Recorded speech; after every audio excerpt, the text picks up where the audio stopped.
Olá a todos, estamos iniciando mais um vídeo aqui no nosso canal da Igreja Luterana de Interlagos e prosseguindo na nossa caminhada, já quase chegando nas últimas estações das confissões luteranas para hoje, que é a nossa proposta de 2025, nossas reflexões na doutrina luterana.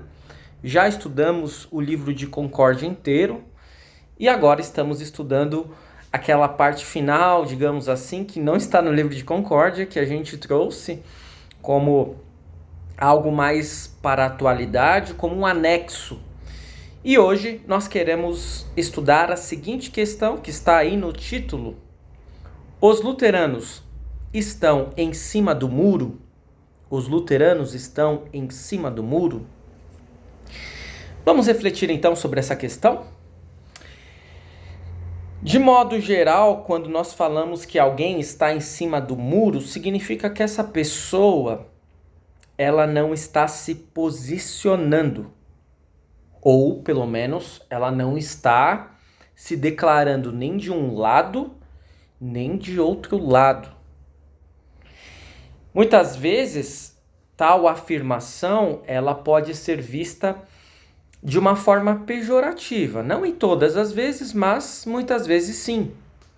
Como se alguém que estivesse sendo acusado de estar em cima do muro não se posicionasse por medo, por receio, por falta de coragem, por não ter virtudes. De modo geral, aqueles que estão no centrão da nossa política nacional, ora estão com um lado, ora estão com outro lado, dependendo de quem o privilegia, de quem o beneficia, certo? Pois muito bem. Essa questão, essa acusação também traz à tona não apenas aspectos políticos, nós podemos falar primeiramente de um modo geral. E está muito em voga isso, você não se posicionar e automaticamente ser alçado à condição de muralista, de alguém que está em cima do muro, porque nós estamos vivendo no tempo das redes sociais. Se nós puxarmos um pouco no tempo, veremos que há cerca de 20, 30 anos, quem é que se posicionava? Especialistas, jornalistas, articulistas, pessoas que tinham estudado algum fato, alguma causa e que, com uma certa propriedade, que nós, claro, não precisaríamos concordar com tudo que um especialista, que um colunista, que um jornalista falasse, mas, de modo geral, pessoas que haviam estudado uma matéria traziam o seu posicionamento. Era até interessante que alguns jornais, logo no seu editorial, você aí que é do tempo do jornal lido, impresso, né? Folha de papel, parece até que a gente está falando de algo da pré-história, né? Mas não, ainda existem jornais, ainda são vendidos jornais, mas não, claro, com aquela proporção e com aquela importância que outrora. E muitas vezes tinha, não sei se você recorda, quem é mais antigo recorda, nos editoriais, um espaço muito interessante, logo na contracapa do jornal, onde havia um tema sendo discutido, havia um posicionamento a favor, havia um posicionamento contrário. E aí quem que iria dar razão para um lado ou para outro? Ou quem que iria analisar estes argumentos e ficar com o seu entendimento? O leitor. Não era interessante? Pois muito bem, as redes sociais quebraram isso. Ainda que um ou outro jornal faça isso, isso já não tem mais a relevância que tinha antigamente. As redes sociais tornaram tudo muito complexo. Por quê? Porque todos podem se posicionar e assim existem bolhas. Você que é de direita ou tem uma inclinação à direita, normalmente vai aparecer na sua timeline, na sua linha do tempo, seja de um Instagram, seja do YouTube, assuntos que são do seu interesse, do seu posicionamento, do seu espectro político. Você que é de esquerda ou tem uma orientação mais para a esquerda, da mesma forma. E assim parece que nós estamos cada vez mais nos distanciando, exatamente porque nós estamos cada vez mais nos posicionando sobre tudo o que acontece e muitas vezes até sem termos propriedade sobre algo. Há quem diga, e eu concordo com esta afirmação, de que todo mundo virou especialista da noite para o dia. E você é obrigado, você tem que se posicionar sobre tudo o que acontece. Será mesmo? Será que muitas vezes não seria melhor não nos posicionarmos? Essa é só mais uma reflexão um pouco mais filosófica e eu lanço a sementinha de questionamento para que você reflita. Pare e pense um pouco.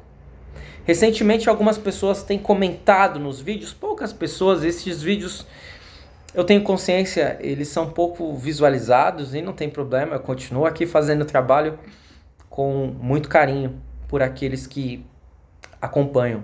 Algumas pessoas têm se posicionado e parece que não estão assistindo o vídeo, porque muitas vezes querem só atacar e acusar e afirmar aquilo que pensam, porque estão em bolhas. Não querem parar para pensar, não querem parar para refletir. E às vezes eu até penso, mas de que adianta eu assistir um vídeo que eu não concordo se eu estou surdo para aquilo que está sendo dito? Se eu não tenho uma consideração e uma reflexão a ser feita ali? Nós estamos vivendo tempos de polarização, direita e esquerda na política, mas não apenas isso. Uma polarização religiosa, uma polarização filosófica, uma polarização de estilos de vida, porque estamos em bolhas. Porque nós apenas visualizamos, assistimos aquilo que é do nosso interesse e quando visualizamos e assistimos o que não é do nosso interesse, nós nos colocamos como haters, ou seja, pessoas que odeiam aquilo e que vão só tecer críticas, e às vezes críticas ácidas e pesadas contra quem está produzindo um trabalho. Qual é a razão dessa acusação? Os cristãos luteranos serem ou estarem em cima do muro. Qual é a razão desta acusação? É oportuno observarmos, e eu já falei isso em vídeos anteriores, que a reforma ela foi muito dinâmica. Houve a reforma da linha protestante luterana, se é que nós podemos afirmar assim, sempre nomenclaturas é difícil, uns concordam, outros não concordam, tudo bem, não é meu ponto aqui. Mas houve uma reforma de uma linha luterana, houve uma reforma de linha calvinista, houve uma reforma de linha anglicana, houve uma reforma de linha anabatista. E aí poderíamos falar de várias reformas. E até da contra-reforma católica. E de modo geral, qual que foi a fama? Qual foi o rótulo colocado em cima dos luteranos, da reforma luterana? Os luteranos não fizeram a reforma por inteiro. Os luteranos ficaram em cima, ou no meio do caminho, em cima do muro. Por quê? Porque quem vai a uma igreja luterana vai observar vários detalhes, várias práticas, vários aspectos que muitas vezes os católicos romanos eles seguem. Enquanto que em outras igrejas reformadas, protestantes, vai ter um distanciamento muito maior. E nisso parece que os luteranos nem são tão próximos assim a católicos, para os católicos, e de maneira nenhuma são próximos dos outros evangélicos para estes evangélicos. Portanto, estão no meio do caminho, portanto, em cima do muro. Certo? Será que é isso mesmo? E também nós poderíamos falar a respeito dos desdobramentos políticos do posicionamento luterano. Porque há igrejas que nitidamente se declaram de uma orientação mais conservadora, se podemos dizer assim, de direita, enquanto que outras, ou até grupos dentro de algumas igrejas, vão se colocar sob uma orientação mais de uma linha de esquerda, progressista, certo? Como que nós podemos detectar isso? Por quê? Normalmente, quem está mais no espectro da direita, dentro das igrejas, vai ter uma linha mais conservadora, vai ter uma linha mais no sentido de defender valores que são mais antigos e vai ter muito receio e muita resistência a mudanças. Enquanto que linhas progressistas vão querer mudar muitas coisas para, digamos assim, se adequar ao tempo em que estamos vivendo. E assim nós podemos pensar, mas de que lado devemos nos colocar? Conservar tudo aquilo que é antigo, modificar para nos alinharmos às ideias atuais. De que lado devemos estar? De que lado você está? Bem, antes de respondermos essa questão, vamos voltar um pouquinho à discussão sobre a reforma. Por que a reforma luterana é tida como uma reforma que ficou no meio do caminho? Eu já disse, isso pelos críticos, porque há aspectos que foram tirados, que eram práticas da Igreja Católica que não são reproduzidos na Igreja Luterana, e há outros que foram mantidos. Mas por que isso aconteceu? Nós precisamos entender. Lutero foi muito claro em todo o processo em que ele esteve envolvido no século XVI, na Alemanha. Ele não queria fazer uma revolução. Ele não queria criar uma igreja. Ele não queria que pessoas fossem denominadas de luteranos. Qual era o parâmetro de Lutero? Qual era o seu fundamento? Qual era a sua base para tecer críticas e suscitar o debate junto à Igreja Católica Romana? As Sagradas Escrituras. E nada mais. O parâmetro de Lutero sempre foi as Escrituras e não a sua própria vontade. E por isso que muitas coisas permaneceram como eram, porque não eram anti-escriturísticas, enquanto que outras tiveram que ser retiradas da prática doutrinária, da prática da igreja, porque não eram escriturísticas. Ponto. Na dúvida, consulte as Escrituras. Na dúvida, busque a Deus. Na dúvida, não é a nossa opinião que deve prevalecer, mas a opinião, se é que podemos falar nestes termos, de Deus. E quando o assunto é posicionamento político, qual é a razão de não termos um posicionamento político? Mas a Igreja Luterana não tem posicionamento político, pastor? Não tem. Partidário? Não tem. Mas eu penso que a igreja está mais de um lado do que de outro. Concordo. Os adeptos da nossa igreja estão, em sua maioria, pendem mais para um lado do que para outro, mas oficialmente e do alto dos púlpitos não é pregada política partidária.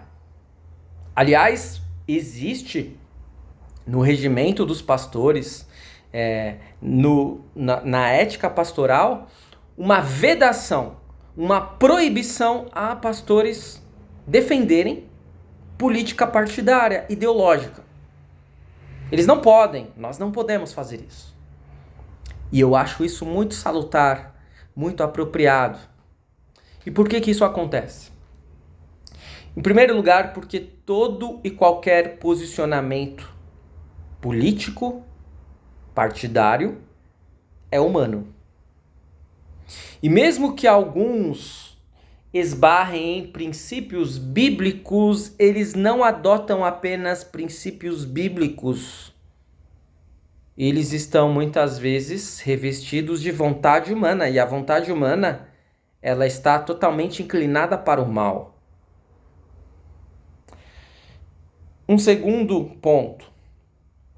Nenhum posicionamento político partidário se encontra na íntegra nas Escrituras. Ao contrário do que muitos podem imaginar. E veja, vai ter aqui pregação para ambos os lados. Vai ter gente assim que vai falar, por exemplo, olha, as Escrituras Sagradas são claras a respeito de compartilharmos o que temos com o próximo. Por isso, eu penso que para ser cristão preciso ser de linha de esquerda. Enquanto que outros vão dizer assim, olha, a Bíblia é muito clara a respeito de certos assuntos contrários ao progressismo e considerando esses assuntos como pecados, como alguma espécie de orientação sexual, etc. Então, não é possível ser de esquerda. Precisamos ser cristãos de direita. Ora, mas veja bem, vamos lá. Quando a Bíblia fala em compartilhar, em ajudar o próximo, em suas necessidades, ela não está sendo comunista, ela não está sendo socialista. Primeiro que tudo isso veio depois das Sagradas Escrituras. Segundo que muitas vezes o comunismo, o socialismo, ele vai fazer essa repartição, vai tentar equilibrar as coisas de uma forma a forceps, a força. E as Sagradas Escrituras, ela não compactua com isso. Segundo que, quando nós falamos mais de aspectos morais, é claro que nós não iremos adotar um progressismo. No entanto, estes aspectos, eles não estão apenas de um lado do espectro político e nós também precisamos considerar que tais aspectos, tais questões morais, elas têm uma repercussão que vai muito além da política, que vai muito além de posicionamento partidário, ideológico, e a gente reduzir isso é muito complicado, é muito complexo. Portanto, a Igreja Luterana não vai dizer assim para aquele que está entrando na Igreja Luterana, você precisa ser de direita, ou você precisa ser de esquerda, ou você precisa não ser nada, ou estar no centro. Todas as vertentes, elas são plausíveis, desde que o respeito, e aqui eu vou falar, e isso precisa ficar claro, porque talvez algumas pessoas aqui vão discordar de mim grandemente, e não tem problema. Desde que o respeito e a submissão à palavra permaneça. Ou seja, na dúvida entre uma ideologia humana e o que as Sagradas Escrituras afirmam, com o que eu devo ficar? Você já sabe a resposta. Não é com posicionamento ideológico, partidário, humano.